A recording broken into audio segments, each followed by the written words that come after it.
അവരാജ് നമ്മൾ പറഞ്ഞത് 360 റിവ്യൂസ് നമുക്ക് എപ്പോൾ ചെയ്യാൻ കഴിയുന്നു, കൃത്യമായി ചെയ്യാൻ കഴിയുന്നു, അപ്പോഴാണ് എക്സ്പാൻഷനിലേക്ക് പോകേണ്ടത്. അതെ, 360 റിവ്യൂ പോസിബിൾ ആവണം. അല്ലെങ്കിൽ അതിന് ഒരു ധൈര്യം വരണം, അത് കൃത്യമായി നടക്കുന്നുണ്ടെന്ന് ധൈര്യം വരണം. അപ്പോൾ നമുക്ക് എങ്ങനെയാണ് നമ്മുടെ ഈ ബിസിനസ്മാൻമാർക്ക് എങ്ങനെയാണ് ഒരു 360 റിവ്യൂ പെട്ടെന്ന് വളരെ ക്രിയേറ്റ് ചെയ്യാൻ പറ്റിയ അവരുടെ ബിസിനസ്സിൽ? ഹനീഫിക്ക 360 റിവ്യൂ എന്ന് പറയുന്നത് പല ഘടകങ്ങളിൽ ഒരു ഘടകം മാത്രമാണ് കേട്ടോ. നമുക്ക് നേരത്തെ പറഞ്ഞ പോലെ നമുക്ക് 6 മാസത്തെ ഫണ്ട് നമ്മളുടെ കയ്യിലുണ്ടെങ്കിൽ നമുക്ക് കുറച്ചും കൂടി കോൺഫിഡൻസ് ആയി, നമ്മൾ ഒരു സിസ്റ്റം ഡെവലപ്പ് ചെയ്തിട്ടുണ്ടെങ്കിൽ വളരെ നല്ല കോൺഫിഡൻസിലോട്ട് നമുക്ക് എത്താൻ കഴിയും. ആ സിസ്റ്റം ഇംപ്ലിമെന്റ് ചെയ്യാൻ പറ്റാവുന്ന കുറച്ച് നല്ല മാനേജേഴ്സ് നമുക്കുണ്ടെങ്കിൽ അവിടെ നമുക്ക് വിശ്വസ്തയോടുകൂടി കാര്യങ്ങൾ ഏൽപ്പിച്ചു കൊടുക്കാം. ഇങ്ങനെയൊക്കെ വരുമ്പോഴാണ് നമുക്ക് ആ റിവ്യൂ എഫക്റ്റീവായി വരുന്നത്. ഇനി ഈ റിവ്യൂ ചെയ്യേണ്ട രീതിയുണ്ട്.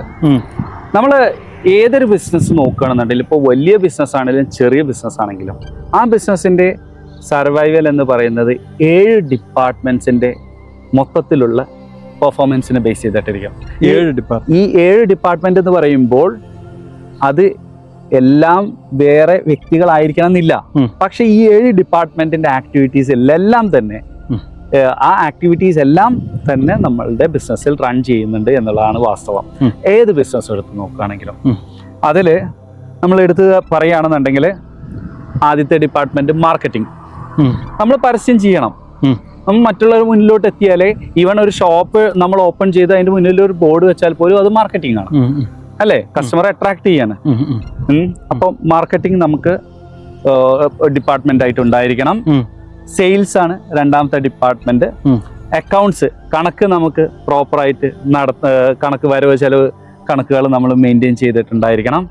HR, നമ്മൾക്ക് വേണ്ട ആളുകളെ നമ്മൾ റിക്രൂട്ട് ചെയ്യുവാനും ആ ആളുകളുടെ ഗ്രീവൻസ്, അവരുടെ പ്രോബ്ലംസ് അഡ്രസ്സ് ചെയ്യുകയും അവരെ പ്രോപ്പറായിട്ട് നമ്മൾ യൂട്ടിലൈസ് ചെയ്ത് അല്ലെങ്കിൽ എഫിഷ്യൻ്റ് ആയിട്ട് അവരെ മുന്നോട്ട് കൊണ്ടുപോവുകയും ചെയ്യുമ്പോഴാണ് നമുക്ക് മാക്സിമം പ്രൊഡക്ടിവിറ്റി അവരിൽ നിന്ന് നമുക്ക് ലഭിക്കുന്നത്.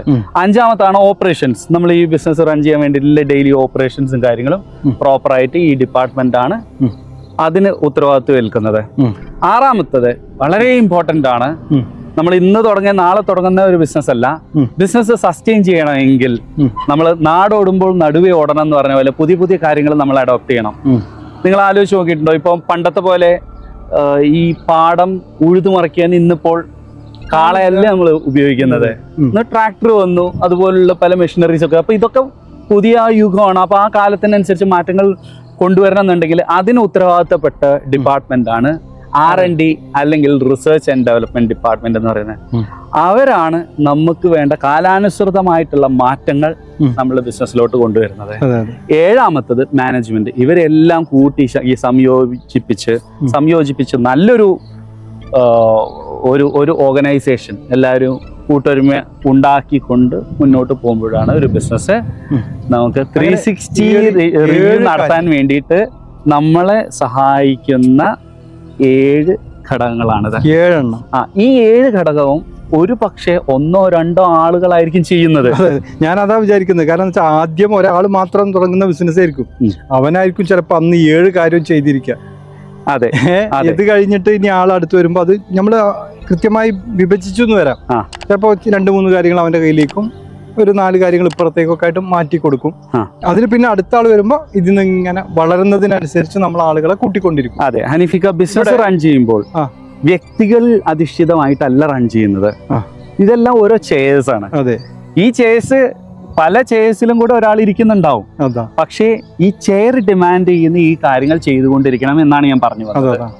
അത് ചിലപ്പോൾ ഓണർ മാത്രമായിരിക്കാം, ചിലപ്പോൾ ഓണറും മറ്റൊരാളും മാത്രമായിരിക്കാം. പക്ഷെ അവരെല്ലാം ഈ ചെയർസ് ഡിമാൻഡ് ചെയ്യുന്ന ഇന്ന വർക്കുകൾ ചെയ്യാൻ നിർബന്ധിതരാണ്. അതുകൊണ്ട് തന്നെ നമ്മുടെ റിവ്യൂ സിസ്റ്റത്തിൽ നമ്മൾ ചെയ്യേണ്ടത്, നമ്മൾ ഇന്നത്തെ ആക്ടിവിറ്റി, ഞാൻ എന്ത് റിവ്യൂ ചെയ്യണം എന്ന് വെച്ച് കഴിഞ്ഞാൽ, ഞാൻ ഇന്ന് മാർക്കറ്റിംഗ് ഇന്ന് എന്തൊക്കെ ആക്ടിവിറ്റീസ് നടന്നിട്ടുണ്ടെന്ന് റിവ്യൂ ചെയ്യണം. ആര് ചെയ്തു എന്നുള്ളതല്ല.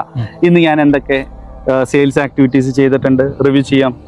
ഇന്ന് അക്കൗണ്ട്സിൽ എന്തൊക്കെയാണ് നടന്നിരിക്കുന്നത്, അന്നത്തെ വരവ് ചെലവ് കണക്കുകൾ എഴുതാം.